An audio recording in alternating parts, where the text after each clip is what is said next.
Assalamualaikum warahmatullahi wabarakatuh. Salam sehat untuk kita semua dan selamat belajar berbahasa Indonesia.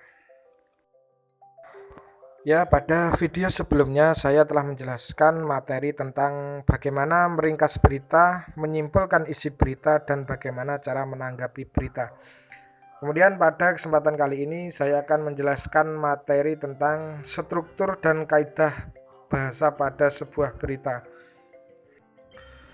Langsung saja kita masuk ke pembahasan. Struktur berita. Struktur berita merupakan bagian-bagian pokok atau bagian penting yang ada pada berita. Bagian inilah yang pada akhirnya membentuk suatu berita yang terstruktur dengan baik. Struktur berita diantaranya 1. Kepala berita, 2. Tubuh berita, 3. Ekor berita. Bagian kepala dan tubuh berita merupakan bagian pokok berita. Karena pada bagian ini terdapat unsur-unsur berita. Unsur berita kemarin sudah saya jelaskan.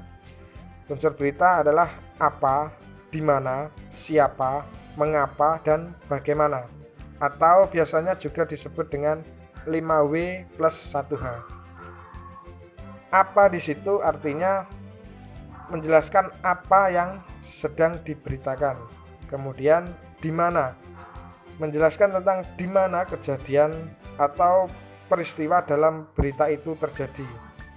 Kemudian siapa yang diberitakan dalam sebuah berita itu.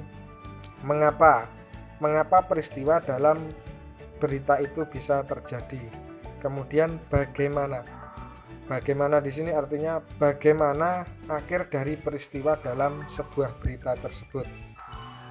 Jadi unsur-unsur berita harus diingat-ingat, diantaranya adalah apa, di mana, siapa, mengapa, dan bagaimana. Biasanya disingkat dengan adik Simba. Kemudian biasanya pada bagian ekor berita itu berisi hal-hal yang tidak begitu penting, bahkan kadang tidak memiliki kaitan langsung dengan judul berita. Contoh, pada sebuah berita yang berjudul Gunung Meletus misalnya, di bagian ekor berita itu tidak menjelaskan tentang mengapa gunung itu bisa meletus, tetapi pada bagian ekor berita malah menjelaskan tentang sejarah gunung yang meletus tersebut, bukan tentang penyebab gunung meletus. Selanjutnya, kaidah kebahasaan pada teks berita. Kaidah kebahasaan atau bahasa yang dipakai pada sebuah berita. Yang pertama, bahasa pada sebuah berita, penggunaan bahasa yang bersifat standar atau baku. Maksudnya, penggunaan bahasa yang standar atau baku akan memudahkan pemahaman banyak orang karena bahasa standar sifatnya universal atau umum dan sebagian besar kalangan masyarakat mudah untuk memahaminya. Jadi tujuannya menggunakan kata baku itu supaya pembaca mudah untuk memahami isi berita tersebut. Kemudian penggunaan kalimat langsung.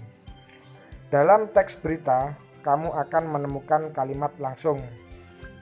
Pada materi kelas 7, kalimat langsung sudah pernah saya jelaskan. Kemudian selanjutnya adalah penggunaan kata kerja mental.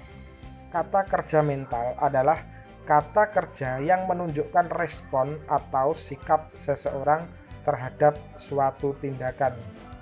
Jadi kata kerja tersebut merespon pembaca. Selanjutnya, penggunaan fungsi keterangan waktu dan tempat. Pada teks berita sudah pasti harus ada keterangan waktu dan tempat supaya berita yang disampaikan dapat dimengerti dengan jelas oleh pembaca. Kemudian penggunaan konjungsi temporal. Nah, contoh konjungsi temporal yaitu kemudian, sejak, setelah, awalnya, dan akhirnya. Konjungsi ini biasanya ditemukan pada struktur peristiwa yang menjelaskan berita secara kronologis. kronologis itu adalah urutan waktu dalam berita tersebut. Kemudian konjungsi itu adalah kata penghubung. Sudah pernah saya jelaskan pada materi kelas 7 kemarin. Ya, itulah kaidah kebahasaan pada teks berita. Mungkin sampai sini bisa dipahami. Misalkan ada yang belum paham atau belum bisa dipahami, bisa tulis pertanyaan di komentar. Mana yang belum paham, nanti saya jelaskan ulang. Ya, terima kasih. Itu tadi materi yang bisa saya sampaikan dalam video kali ini.